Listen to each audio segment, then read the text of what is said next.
Okay, good morning ulit. Unit for shipping again. Um, Welcome pala sa Rabbit Frost Airsoft. So, ito ay unit ni shoutout kay Bossing Mark Roland Dorado ng Rojas City. Okay? So, si Bossing ang nakuha ay 5.1B high kappa na WE. Okay? So, ito rin. Katulad nung G34, isa lang din ang dumating ng hayop. So, you know the drill. Pagka sablay itong video na to, wala, cancel ang order natin. Okay? So, pagbukas mo, bossing, meron siyang owner's manual. Check agad natin kung merong laman. Kasi pag may gas to, oh no, walang gas. Sana magkaayos. So, bossing, pagbukas mo, pagka kasi sablay to, wala. Nga din tayong dalawa. Ano to ba?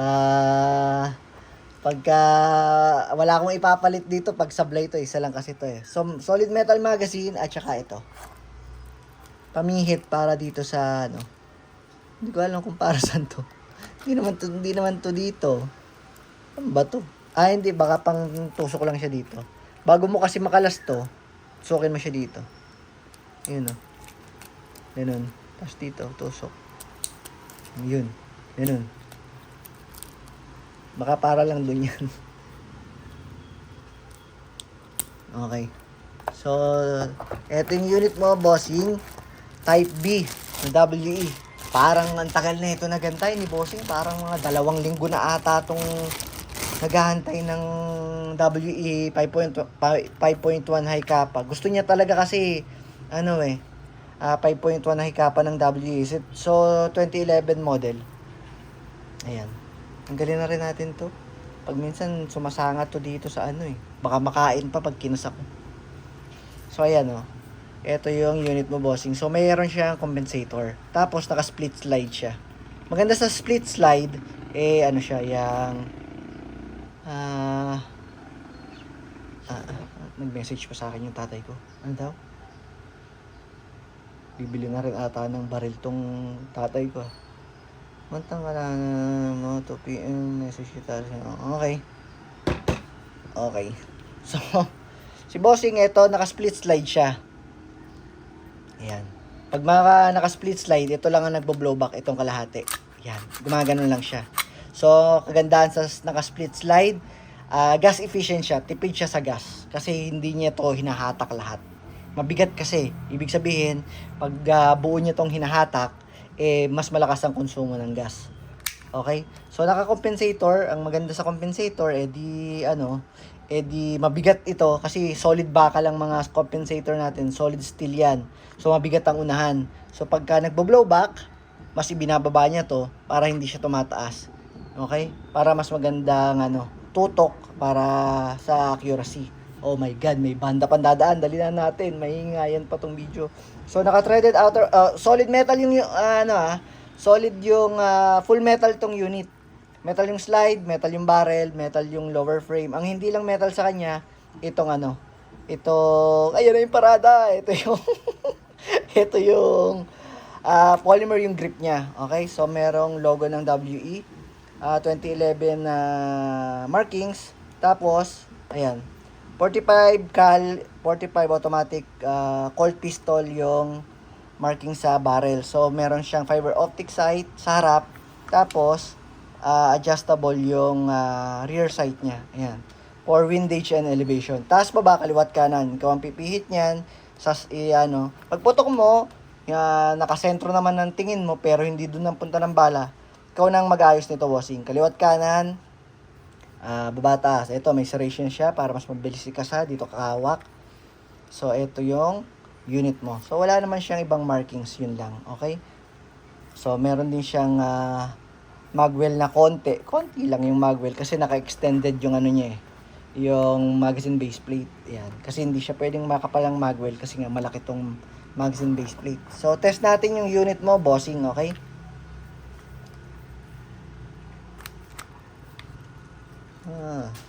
Nakakalas ba to? Parang hindi ito nakakalas eh. Kasi meron siyang ganito. Ang alam ko, try natin ha. Pero hindi eh. Naka-fix to eh. Oo, hindi ito makakalas. So, bossing, para magkakalas ka or maglulub ka ng unit, ang gagawin mo, kakalasin. Ayun, para doon siguro yun. Hanip yan. Oo nga. Oo, ayun. Para dito to. So, pagkakalasin mo to, itututok mo lang tong kakasa mo siya. Kakasa mo siya. Pagkasa mo, batakin mo to, itututok mo lang to. Yan. Tapos, pag umangat na, di makakalas mo to. Dapat, makakalas mo to. Eh, so may compensator siya, nakafix to. Tatanggalin mo muna to. Okay, pag natanggal mo na yan, matatanggal mo na silang lahat. Okay, para pag maglulub ka ng unit. Okay? So, di ko alam kung kukuha sa akin si bossing ng silicone oil or hindi. So, naka-metal din yung hammer niya. May beaver tail safety. Tapos, ambidextrous na manual safety. So, gagana lang yan pag nakakasa. Pag nakaangat, hindi mo siya makakalabit. Pag binaba mo, bago mo siya makalabit, kailangan nakagrip ka dito. Oh my God, ayan na yung parada. So, ayun. So, working yung mga safety natin. So, lagyan natin siya ng gas. Ito, sana magkaayos. Kasi isa lang din to eh. Parang tanga kasi. Kung alin yung mga laging mabenta, yun ang isa-isa. Ang pinadala sa akin.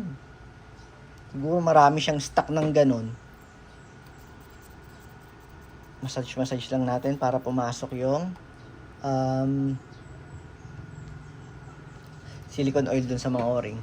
So, bossing, paano maglagay ng gas? Adjust na nga natin. Nakapabuka ka ako eh. Kailangan ko na talaga ng 360. Bumili kasi kayo ng marami. Bilisan nyo para gumanda yung quality ng video natin. Ito, pagka ganito ang hawak ng magazine, nasa baba po ang magazine, nasa taas ang gas. Dito mo hawakan yung gas para hindi siya magalaw. Tapos dito yung magazine. So, firm mong hawak, kukontrahin mo lang habang binababa mo tong gas. Huwag kang magkakalik. Ayun, magandang ano. Okay, very good. Oh shit, buti na lang nagka-okay, kaigi. So, lagyan natin siya ng yung ganun katagal pag lagay ng gas, 6 seconds, kaya niya nang umubos ng 2 puno ng magazine. Minsan nagtatatlo pa, lalo na sa mga gantong split slide. Gas efficient yan. So, wag mo tong bibitawan. Masakit lang siya sa umpisa, wag mong bibitawan, okay? Eto, pag hinila mo, kukukuhin mo yan. So, dito mo lalagyan siya ng bibis dyan sa malaking siwang na yan. May parada. Ano na naman bang meron? Okay. Tapos dahan-dahan natin ibabalik. So, 26 rounder to, bossing. Okay? Pwede mo siyang sagadin. Mas advice ko, pwede na yung mga 24 lang para hindi masyadong batak yung spring dito. Okay? So, test natin yung unit mo, bossing.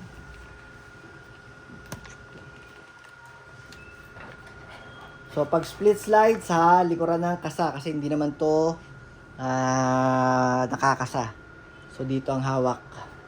Malakas ang insert ng magazine. Kasa. Yun, no? Ang pogi, Terminator. Robocop. Ba't ba namatay na naman to? Okay. Test natin kung ilang FPS out of the box. Feet per second po sa mga baguhan. FPS meaning feet per second. Okay? Yun yung muzzle velocity niya. Kung sa totoong barrel, yun ang tawag dun eh. Muzzle velocity. Yun yung bilis ng alis ng bala dito sa barrel. Okay? Ibig sabihin, pag mataas ang FPS, mas malayo yung mararating nung mas malakas siya. Ganun, okay? So, test natin. Hindi siya nabasa. Oh my God, ba't ayaw? Ayun. 350. So, nakatatlong putok ako. Baka mga nasa 360 to, 355 yan, 357. So, out of the box, 350. Pwede ng 360, 350 to 360. Okay? So, busin natin. Lakas ng blow back nito. Boom, bakal kasi. Okay? Bossing, ito yung motion pagka pinuputok mo siya.